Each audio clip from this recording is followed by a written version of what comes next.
नमस्कार मंडळी. बाहेर मिळते ना त्याच्यापेक्षा भारी पावभाजी आज घरच्या घरी तयार करूया. घरात छोटी मोठी पार्टी असू द्या, काहीतरी चटपटीत खायचं असेल तर सगळ्यात आधी आपण पावभाजी तयार करतो. त्याच्यासाठी इथे मी फ्लावर, बटाटा, टोमॅटो, शिमला मिरची, गाजर आणि मटार घेतले. तुम्ही याच्यातल्या एखाद दोन भाज्या कमी करू शकता किंवा वाढूसुद्धा शकता.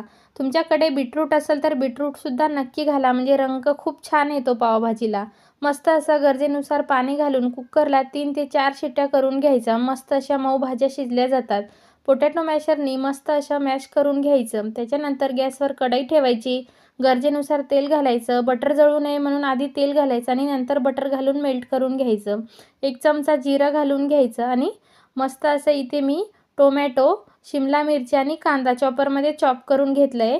चॉप करून घेतलेल्या भाज्या गरम झालेल्या तेलात घालून घ्यायचं. पटकन मऊ होण्यासाठी गरजेनुसार मीठ घालायचं. मीठ चांगलं परतून झालं की ताजं आलं आणि लसूणची पेस्ट घालायची. चांगलं भाज्या मऊ झाल्या की इथे मी हळद, लाल मिर्च पावडर आणि पावभाजी मसाला, त्याचसोबत कस्तुरी मेथी, भरपूर कोथिंबीर घालून सगळं मिक्स करून घ्यायचं. मसाले चांगले मिक्स करून घ्यायचे. त्याच्यानंतर पोटॅटो मॅशरनी भाज्या पुन्हा मिक्स करून घ्यायचं, कारण पावभाजी आपली मस्त एकसंध तयार होते. घेतलेली भाजीसुद्धा घालून घ्यायची आणि चांगलं मिक्स करून घ्यायचं.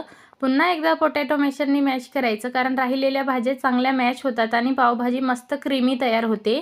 गरज असल्यास थोडं पाणी घालायचं. पाणी घालताना गरम पाणी घाला आणि 10 मिनिटं मंद आचेवर पावभाजी मस्त उकळून घ्यायची. बघताय काय रंग आणि टेक्स्चर आलाय. मस्त अशी परफेक्ट आपली पावभाजी तयार घालायची. भरपूर बटर, कोथिंबीर घालून पावभाजी झाकून बाजूला ठेवायची.